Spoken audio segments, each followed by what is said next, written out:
Hey, y'all, and welcome back to She Say Sports. I have with me Jackson State University's women's basketball assistant coach, Anita Ward. Anita, welcome back to the show. Thank you. Thank you so much. How are you doing? Oh, my gosh. I am extremely excited. This is a blessing. I always love here. I think our chemistry is awesome. Maybe because we've known each other for years, too, so that helps. This is a huge day for you. Yes. Actually, at your book release, yes. Your very first book, because there'll be many, many more. Oh, thank you. Congratulations. Thank you so much. And the name of it is I Will Succeed, 15 Principles that Winners Embrace to Win. We're at your church, Freedom's Ministry, yes. And I know that means a lot to you. I think I saw you write something about you wanted to have it at the church, and what was your reason? You know, I believe that this book is so important, and in order to do something and have a covering on it, I thought the only place would be right to do it is to do it inside of the Lord's house. Right. I dedicated this book to the Lord, and I want the book to touch so many people. It's not about the person that wrote the book. It's about the message that's inside of the book. Mm-hmm. And if people would take a hold and grab the book, read the book, really, really, really look at what's going on inside of the book, the words itself will bring up a humongous fruit, bring up soil inside of you guys that, you know, didn't even know you had inside of you. But I thought it was going to, the only thing right was to do it inside the church. This is awesome. I agree. So what inspired you to write this book? Mother, my father, and my grandmother. My mother, she told me, she said, I want you to remember this and don't ever forget this. Jeremiah 1:5. Before I formed you in your mother's womb, I knew you. I took that and I said, wow, that means that I was predestined already before I even got to this world to do something special. And she said, yes, I want you to realize who you are and what you are doing. Your mother has been praying for years for this to happen. And words are still ringing today. She's not here anymore. Her words are still ringing today. And because of that, she birthed my father, which everything that she instilled in him, she instilled in us. Amen. He's the life coach of the family. I love it. I like that. That's great. I like that. So can you tell the listeners a little bit about the book? Not to give away too much, but just to get their mouth watering for more. Well, I think, someone's asked me before, what's your favorite? I have so many favorites in the book, but I think Amazing Love is really going to touch the hearts of so many people. Because when you think about it, how many times have we fallen short? How many times have we turned our back? How many times have we said no and we got mad at a situation because we wanted it to work out the way that we wanted it to work out? How many times have we been in a position where we're about to do something and all of a sudden something drastic happens? Amazing Love is that scene, it's that story. It's going to take you from high to low to a point where you're going to be like, oh, my gosh, I'm praying for that little girl. Before you even get to the end, Amazing Love is the one that I believe is going to touch a lot of people because her daddy, something special, wasn't because he wanted to because of the Amazing Love. But I'm telling you, Amazing Love is the one that I think is going to have a lot of people on a roller coaster throughout the whole book. Right. But Amazing Love is the one. Well, I'm ready for Amazing Love. I'm excited. I can't wait to read this. So that's pretty good. What does that title mean to you in your everyday life? Will succeed. So I was told once before that do I not just go home and bang my head up against the wall? Someone actually told me that. And made me feel so bad. I'm telling you, there's not too many things that really get me emotional. I believe that people are supposed to speak life into you if they're in your corner for a reason. The person actually told me that they don't see how I'm able to do the things that I'm able to do. They wish that I would go home, or do I not go home and bang my head up against the wall? Wow. Those words really hit home. Because if I had stuck to those words, if I had just said, you know what, okay, well, maybe I'm not the right person. Maybe I'm not pretty. Maybe I'm not beautiful. Maybe I'm not a good person. Maybe what you're saying is right. Maybe I do need to go home and bang my head up against the wall. Maybe because what you're telling me right now, I'm not going to succeed. I didn't do that. Turned it around and said, you know what?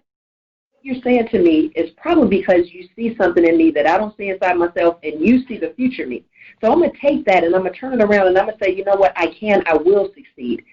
You telling me to go home and bang my head up against the wall, turn it around. You saying, I want you to go home and look yourself in the mirror and believe in yourself. You can, you will succeed. And I've been sticking to that ever since. I will succeed. I've been knocked down so many times.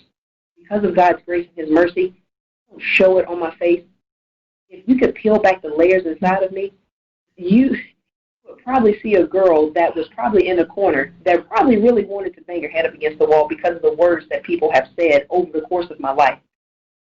If it wasn't for my grandmother, if it wasn't for my mother and my father praying for me and my family believing in me, all the things that I've been through, I mean, you cannot imagine people calling you outside of your names. For a while, I thought my name was the B word because of people saying those things.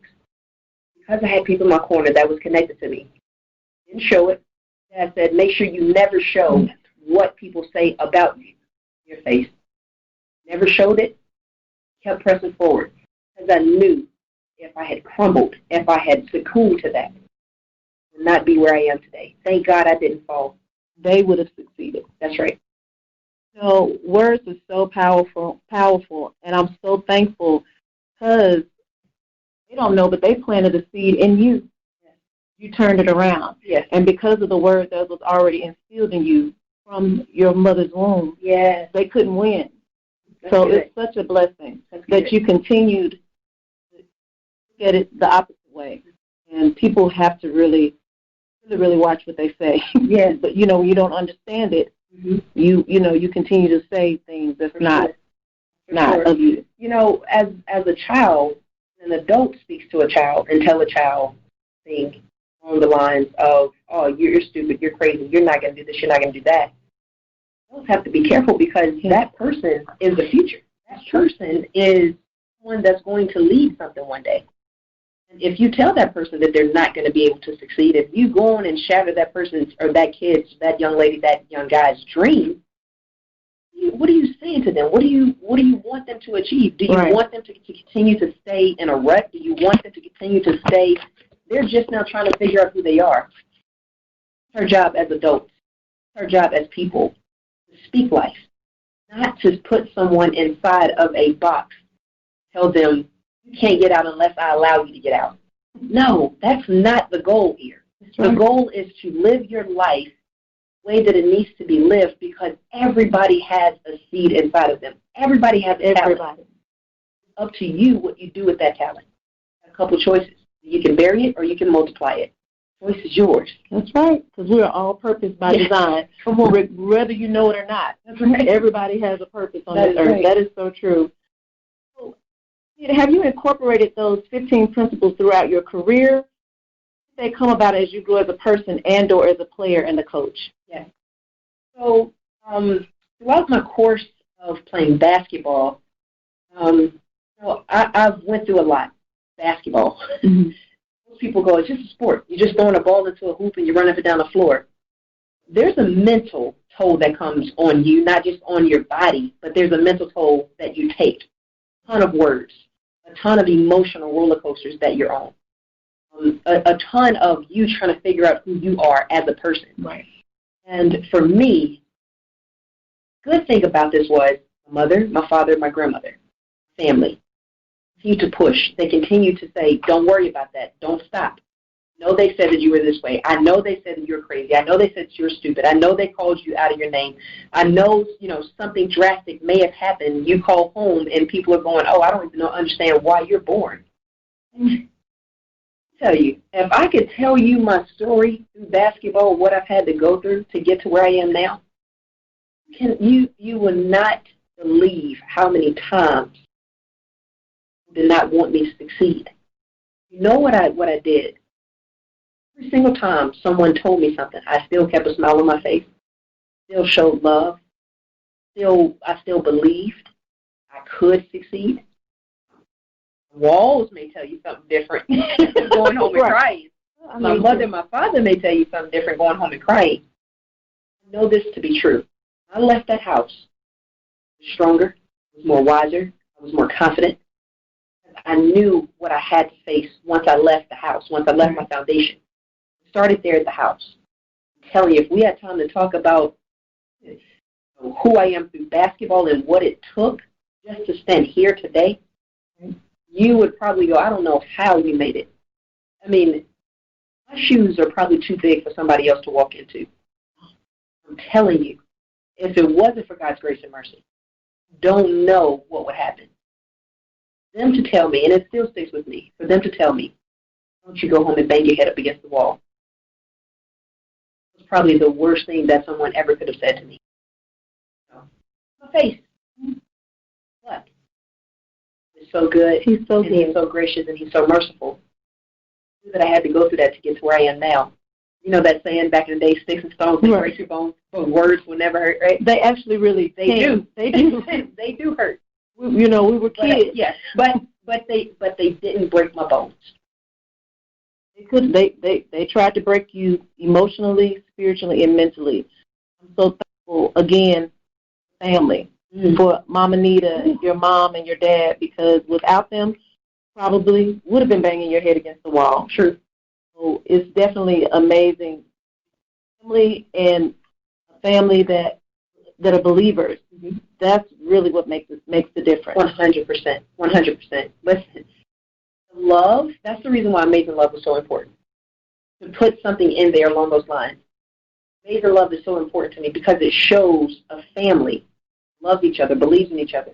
I want to give it away. Okay, yeah, don't. But I really want to talk about it. We'll talk about it later, offline. But I'm telling you, it shows a family really loves each other so much that they went through it just to get where they needed to go.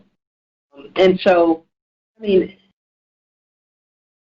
this book to me, and every single title in the book, really, really, really hits home for me. Really hits home. It's personal. I love it. What did you learn about yourself while writing the book? I heard you say it took you years when you were interviewing earlier. Well, like I said, words are so important. Mm-hmm. And you hear things, you write down, don't know if it's actually going to be good.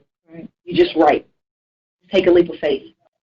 And the most important thing that I learned in the process of writing this book is to trust these words were going to help someone else like they helped me. I didn't know at the time that was going to happen.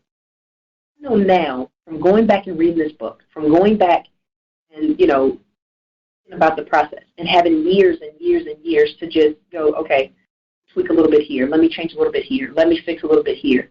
Okay, let me go back because I just went through something else. Let me fix something over here. Let me put something in. I know now that everything that's in the book, all the words that's in the book, is really going to help someone. It's really going to embody, empower, change, strengthen, and encourage. You're not moved by the words that's in this book. Gosh, call me on the phone and we'll talk about it. We'll pray about it. Or you're dead inside. But I'm telling you, verse 18:21 says, "Death and life are in the power of the tongue, and those that love it will eat its fruit." What type of fruit are you eating? What do you want in life? You can't just want the same thing that you've always been having.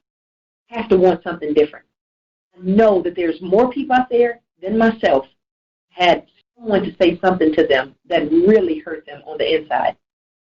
May not be around here walking around every day crying and showing it. You peel the layers back, you can see the hurt. It's about pushing forward. It's about keep going. Don't stop. Words are so powerful. You allow those words to attach to you, hurt. You allow those words to strengthen you and encourage you, motivate you, can make it beyond whatever anyone has said that you cannot make it past. The limit that people have put on you, those chains will be broken. Period. What is it? Period. I'm thinking about, it was an old commercial, and you may be too young to remember, but it was a secret commercial, deodorant, and it was saying, "Never let them see you sweat." Oh, I like that. And it reminds me how, just like you said, you came out, you may have been crying all night long. Mm-hmm. You never let them know. Mm-hmm. You keep pushing, and that's where I will and I will succeed comes in. Also, do all things through Christ that strengthens me, because even maybe hurting, you can still walk through that and just keep pushing and remember who's on the inside of you and who you belong to. That's good. So I can't wait to read this book. That's good. I'm so excited. God, you got me fired up. I'm so excited. What would you like for your readers to take away from your labor of love? Hurts sometimes. Pruning process is not easy. The waiting period is not easy. You can endure and you can hold out. The tests and trials come at you. They're not to break you. They're not to put you down. They're not to keep you in a state of mind that you cannot get out. Those tests and trials that are coming against you, you cannot have a testimony without going through a test. You cannot plant seeds without going through a process. Everything that has happened in your life, turn it and continue to keep it bad. What happened in your life work out for your good. One thing I do know, all things work together for the good of those that love him, who are called according to his purpose, who were predestined before we even knew that we were going to be here. Before you and I, Sonia, knew that we were going to do this show, right. It was already predestined. Way before, way before. The good thing that I can say is, even though I've been through the fire did not consume me, only put a lit under me, push me into my next opportunity. The nose, so-called banging my head up against the wall, that made me who I am today. Had not been for that, I don't know who I would be. As I didn't stop, as I kept going, as I persevered, and I personally believed in my heart God had a plan for me. He was going to move me outside of what I'd ever seen. I knew my norm was. He was going to open up doors no man can shut. He was going to do things that was going to blow my mind. I promise you, if it wasn't for what he did, his grace and his mercy, I'm telling you, Sonia, people are going to tell. Let me just, if I can speak to the people real quick, please. People are going to tell you, you can't do it, that you will never be able to amount to anything. But they don't know the story. They don't know the backdrop. They don't know the background to why you're still standing. They don't know all, excuse my language when I say this, but they don't know all the hell that you've had to go through to get to where you are now. They can't see how many times you've cried at night. They can't see how many times you got on our knees and said, Lord God, please help me. I don't know where to go. I don't know what to do. How is my rent going to get paid? How am I going to have food on my table? This relationship that I'm in, I can't get out of it unless you get me out of this relationship. But I'm telling you, in that pruning process, God says that he has a plan for you. When God says that he is going to move you into places that people have never seen, you have to believe it. You have to step into it. We walk by faith and not by sight. Because of the hurt that we go through, that hurt is not to consume us. That hurt is to push us. Greater is he that is inside of us, he that is in the world. When the world tells you you can't do it, God says, yes, you can. When the world says it is impossible, God says, I will make it possible. So the doors that are closing, the doors that people have slammed, all the people that have turned their back, said, look at who she used to be. Saying, well, I know who she used to be. Look who she is now. Look what I've done for her now. Look what I've done for him now. I'm looking at the past. I understood the past. Ecclesiastes talks about everything happens for a reason. Ecclesiastes 3.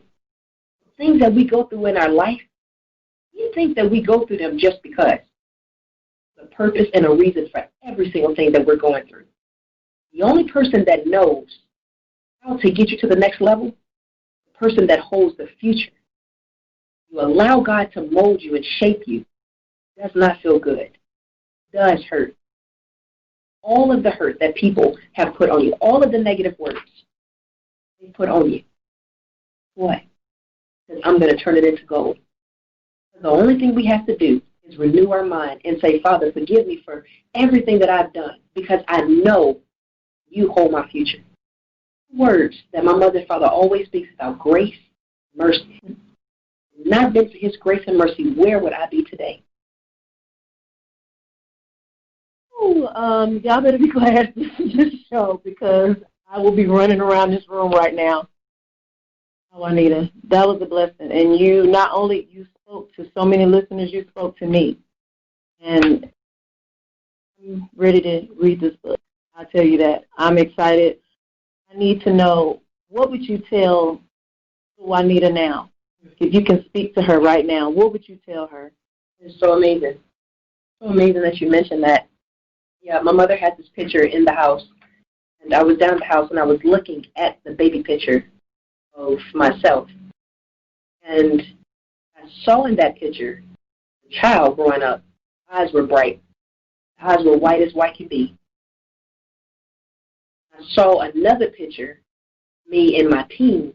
Eyes were dim. I saw another picture, me in my 20s, were a little bit dimmer. I looked at a picture the other day of me now. Eyes were back bright. The smile was brighter. So that's telling me is, ever take for granted process. It may seem weird in the middle. It may seem a little out of control in the middle. If you keep going, God has a way of getting you back where he needs you to be. The hook in you. When that hook is in you, that hook can't come out. God wants to pull you. I promise you, he's going to get your attention. You can run, you can go, you can be down as low as low. You can be at the bottom of the barrel. But I promise you, he's ready to pull. And you got to come. You're coming on in, like Jonah. You're coming on in. You know, we may take detours, but it's always going to take you right back. And the good thing is, to that direction. It's his amazing love. He loves you. Yes. It reminds me of a passage in the Bible when they were trying to stone this woman because of all the sins that she had committed and all the things that she had done. And they tried to bring the whole city against her and stone her with rocks. And they asked Jesus, they said, well, what are you going to do with it? Jesus said, well, how are you going to cast a stone on her? Tell me how perfect you are. They all walked away. What have you done in your life that you're so perfect? So you want to throw a stone at somebody else because that person is trying to get themselves right. That's the thing, man. You got people around that want to throw stones at somebody else, that want to tell somebody else to go bang their head up against the wall, but they don't take a look in the mirror at themselves. We learn how to speak life when we learn how to give life, receive life. True. And it goes back, the banging up against the wall. Said that because they're hurting. So hurt people. There you go. And it's a cycle until we get healed. Yeah. Juanita, it's always a pleasure to speak with you. Thank you so much for coming back to the show. Could you please tell the listeners how to get in touch with you as well as how they can order the book? You want to get a book, you can go to Amazon.com and you can get the book on Amazon,